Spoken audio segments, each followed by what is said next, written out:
Bon, bonsoir les terres, c'est Dominique. J'espère que vous allez bien, moi je vais bien. J'ai décidé de faire cette vidéo, en fait, c'est par rapport au concept de rentrer au pays. Et c'est plus pour les étudiants, en fait, la vidéo, comme d'habitude. Donc, je pense que quand beaucoup d'entre nous quittons le pays, on veut rentrer, quittons le pays pour fréquenter. Après, on dit non, on aimerait rentrer après, juste rentrer, non, c'est notre pays. Mais la majeure partie du temps, on ne le fait pas.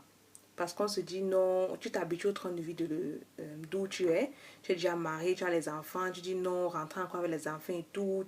Finalement, tu abandonnes, tu dis ah, je suis fatiguée, je veux plus. Tu vois un peu non. Euh, donc, je pense qu'une des façons de prévenir à ce que cela n'arrive, c'est de t'investir en tant qu'étudiant. C'est-à-dire quoi? Quand tu es étudiant, tu as les étés, parfois, je pense dans la même majeure partie des pays, c'est 3 mois de juin en septembre que tu as les vacances. Tu commences à chercher les stages d'été pour le pays dans ton domaine. Donc, si tu es enseignant, tu vois si tu peux faire, je ne sais pas, aider pour les cours d'été dans une école, peut-être dans laquelle tu es parti toi-même, tu vois comment le système fonctionne. Si tu fais dans le business, tu peux voir une entreprise qui recherche des stagiaires. Si tu es dans la médecine, tu contactes les hôpitaux et tu vois si tu peux faire le stage dans la pharmacie, tu fais la même chose. Et puisque tu ne seras pas payé, je pense que la majeure partie des entreprises sera ah, viens travailler gratuitement. Tu vois, non? C'est très important de faire ça. Pourquoi? Parce que ça te donne une idée réaliste, une idée réelle. Désolée pour mon français. Ça te donne une idée réelle de ton secteur au pays. Et là, maintenant, tu comprends, ah, il y a telle chose qui se passe, c'est comme ça que ça se passe, et tout. Ça t'ouvre beaucoup l'esprit. Parce que quand on quitte le pays, je pense qu'on est très naïf dans notre tête. C'est pas une critique, hein, c'est juste une réalité. On est très naïf dans notre façon de voir les trucs parce que notre expérience du pays, c'est une expérience que j'étais à la maison, je n'ai pas payé les factures ou à payer le câble ou je sais pas, ou à payer pour la nourriture ou je payais le loyer et tout. Donc du coup, tu ne vivais pas la difficulté de la même façon, même si tu ne mangeais pas. C'est pas la même chose. Donc, mais quand tu pars en tant que stagiaire, tu commences à avoir d'autres réalités. Comment est-ce que la vie se passe, le monde professionnel au pays se passe. Parce que quand tu es au pays, tu es employé, l'employeur a beaucoup de droits sur toi. C'est-à-dire, l'employeur peut venir comme ça là, t'insulter. Même si l'employeur te dit que peut être ton enfant, l'employeur peut venir t'insulter d'une certaine façon que tu n'as pas cette possibilité de dire je vais porter plainte. Tu vas porter plainte à qui? Tu vas d'abord payer l'avocat qui doit t'aider là comment? Tu vois un peu, il y a certaines limites là à l'intérieur. Et quand tu es stagiaire, tu vas beaucoup comprendre ça. Parce que quand tu es stagiaire, tu es au bas de l'échelle. Donc tu apprends comment est-ce que l'employé est traité. Et si tu es un futur employeur, tu apprends comment tu n'aimerais pas, tu ne dois pas traiter tes employés parce que tu sais comment ça, tu as vécu ça, donc tu sais comment ça fait mal en fait. Donc c'est ça. Ça c'est un point. Le deuxième point, oui, d'aller faire le stage. Et tu fais une première fois. Maintenant, tu te décides si tu veux vraiment rentrer au pays ou pas. Et après, maintenant, tu continues à faire les stages les années suivantes, juste pour garder contact, en fait, et pour connaître comment ça se passe au pays. Parce que si tu fais peut-être le stage dans le monde d'enseignant, tu te dis, ok, je vais rentrer, créer mon école. Tu vas comprendre que c'est pas si évident que ça. Tu peux créer une école, tu penses que tu as trop aidé. Les enseignants font grève, ils te disent, ah, on vient pour le boulot, tu nous payes pas assez. Même si tu le payes plus qu'on paye à la fonction publique. Parce que l'homme avec un H n'est jamais satisfait. Donc, il faut que tu prennes ces choses-là en compte.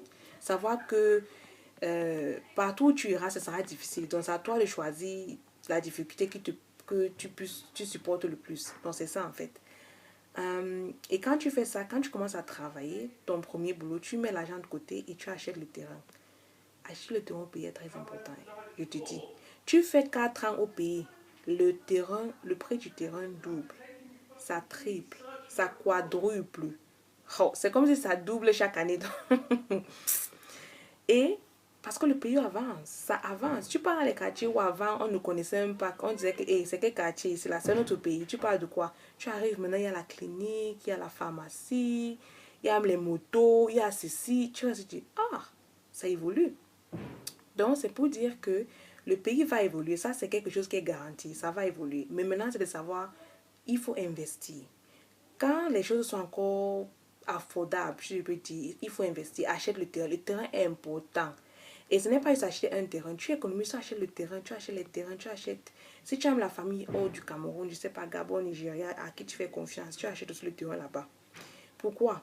Parce que, bon, disons que quand disons que tu te maries, tu as les enfants ici, tu les accouches ici, bon, ils partent peut-être au pays pour les vacances et consomment, mais ils se considèrent plus, bon, je vais prendre l'exemple par exemple de la France, ils se considèrent plus français que camerounais. Si tu as le terrain au pays, parce que, bon, disons que tu as le terrain au pays, maintenant tu dis que non, je vais demander à je vais dire à mes enfants, vous êtes camerounais. Mais ils vont partir au Cameroun faire quoi? Parce que dans l'été, ils vont dire que il n'y a rien là-bas. C'est pas, ils n'ont pas une possibilité, ils n'ont pas le terrain, ils n'ont pas l'emploi, ils n'ont rien. Pourtant, s'ils restent en France où ils sont nés, ils ont la possibilité, ils ont le passeport français, ils ont peut-être trouver le travail, faire ceci, ils ont plus de possibilités, quoi. Mais si tu as le terrain au pays, l'enfant va commencer à dire, ah, mais mes parents ont quelque chose au pays, j'ai quelque chose au pays. Tu vois, dans ça, ce côté-là déjà leur fait penser que non, non, non. Et ça les rend plus fiers. Je sais qu'on parle beaucoup de la page, sur la page de langue de mère et apprendre nos cultures, ce que nos ancêtres ont fait. Et je pense que c'est important. Je pense que c'est aussi important de s'investir physiquement pour les générations futures.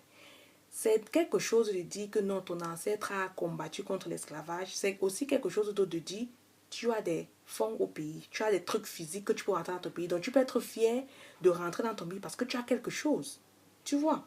Et même quand ils seront en école, ils seront fiers parce qu'ils sauront que oui, c'est vrai, je suis français ou anglais ou allemand, je ne sais pas quoi, mais ils ne vont pas se sentir moindres. Tu vois, parce que beaucoup d'Africains, je pense, j'ai dit dans mon ancienne vidéo, beaucoup d'Africains, on se sent, je ne sais pas, oppressés et tout. Et je pense que d'une certaine façon, parce qu'on ne connaît pas notre culture, mais d'une autre façon aussi, c'est parce que euh, on se dit que non, de façon financière, on est moindre. Mais quand tu sais que non, j'ai quelque chose au pays, j'ai une entreprise au pays, mon père a une entreprise au pays, tu ne te sens pas moins, tu marches la tête haute. La tête haute, parce que tu dis, ah, j'ai pas de problème. Et quand tu vois, je prends un exemple sur une communauté, la communauté chinoise. Majeure partie du temps, quand tu vois une communauté chinoise, un étudiant chinois venir fréquenter ici, c'est qu'il fait business. Il vient faire sa licence de business ou même master business et il rentre. Pourquoi? Parce qu'en Chine, ils ont une très grande culture de succession. C'est-à-dire, ton père a une entreprise, tu sais que fait quoi, c'est moi qui vais succéder à l'entreprise. Donc, du coup, ton père t'envoie juste à l'étranger faire business juste pour un tick box, comme on dit là. Juste pour dire que non, tu es parti à l'école, tu as fait ceci, tu as appris, tu reviens à l'entreprise. Donc, quand tu vois les Chinois là, c'est pour ça que eux, je pense qu'ils n'essaient pas trop de s'intégrer. Parce qu'ils se disent que non, ils sont fiers de leur culture, ils savent qu'ils ont quelque chose au pays, ils n'ont pas de problème. Ils savent que je suis cela pour avoir mon diplôme, puis je rentre. Parce que j'ai quelque chose de privilégié. Et s'il veut appliquer pour le visa, il n'a pas de problème. Ce n'est pas comme si il dit non, je veux absolument avoir les papiers, absolument non. Mais c'est que j'ai quelque chose dans mon pays. Donc ça, c'est un point. Et je pense que c'est, comme je disais, ça rend la personne fière. Et ça te rend aussi toi aussi fier. Parce que quand tu achètes les terrains dans beaucoup de places différentes, ça t'ouvre les opportunités. Parce que si tu te dis non, bon, peut-être je veux construire une école ici, un hôpital là-bas, je sais que tu as dit, ah, l'agence va sortir d'où elle est très, je sais pas quoi. Je pense que si tu veux, comme notre président a dit non, ce n'est pas qui veut, c'est qui peut. On peut. T'as dit que c'est savoir prendre les opportunités. Ce n'est pas impossible. Quand tu vois les gens qui sont au pays, qui créent les écoles, ils ne sont pas tous dans le FAMLA. Ou tu vois les gens qui créent les cliniques, ils ne sont pas tous dans le FAMLA. Combien de fois nous qui sommes en Europe, qu'est-ce qui nous en empêche? C'est juste la volonté. Oui, c'est vrai que c'est difficile, mais tout est difficile. Peu importe où tu passes, ça sera difficile.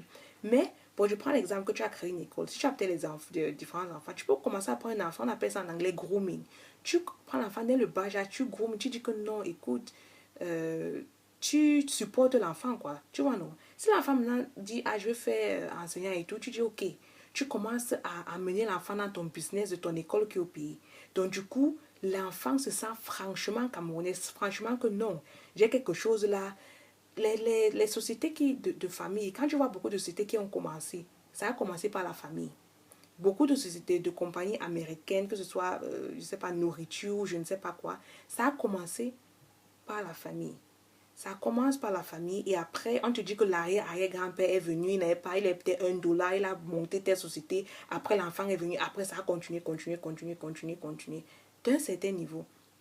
Il y avait CNN African Voice avait fait un documentaire sur une Ghanéenne qui, euh, qui avait monté sa société de cosmétiques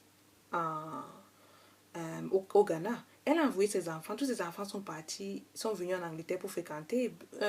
Une a fait business, je pense, l'autre a fait économie. Mais quand elles ont fini, elles sont rentrées. Parce que pour elles, c'est oui, tu peux avoir un boulot ici en Angleterre et tu fais tout. Mais pour elles, c'était on a une compagnie à la maison, ça peut me donner de l'argent, c'est bon. Donc, je pense que c'est juste possibilité. Et ce n'est pas que forcément tu dois finir et directement tu rentres.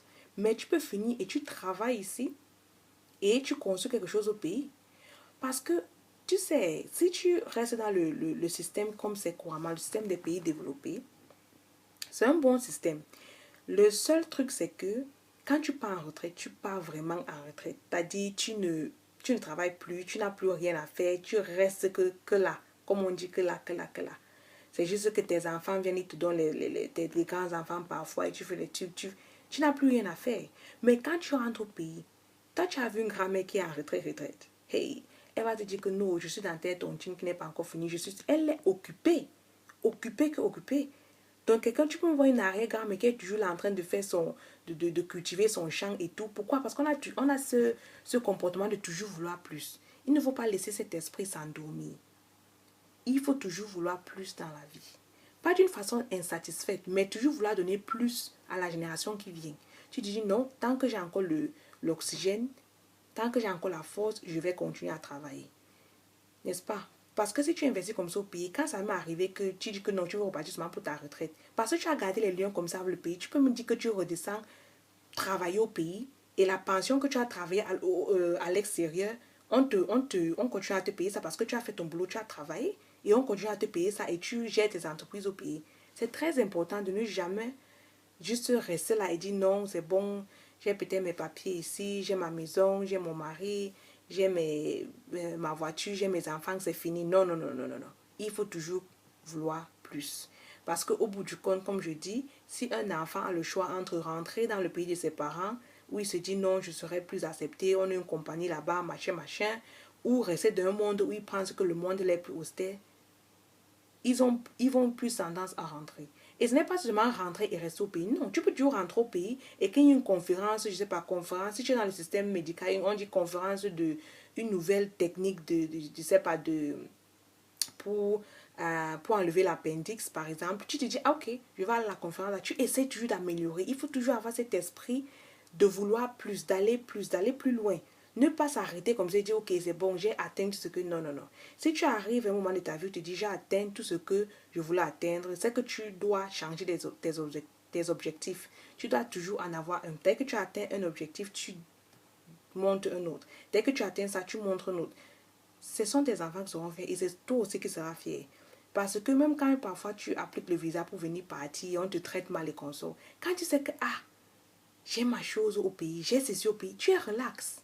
Parce que tu sais que, même si mon visa, il n'y a pas de problème, c'est bon, je peux partir d'un autre pays pour une autre conférence, je peux faire ceci. Tu es libre et tu es fier de qui tu es. La seule raison pour laquelle un être humain va te traiter mal, une des raisons, je peux dire, c'est si la personne pense qu'elle est supérieure à toi. N'est-ce pas? Quand toi, dans ton cœur, tu sais que, moi, j'ai pas de problème. Tu suis non, tu es zen. Les gens vont te parler n'importe comment, tu t'en fous. Parce que tu sais que même si quelqu'un t'insulte ici aujourd'hui et tu sais que tu vas rentrer dans ton pays, enjoy ta vie. Tu penses que ça va te donner quoi? Rien.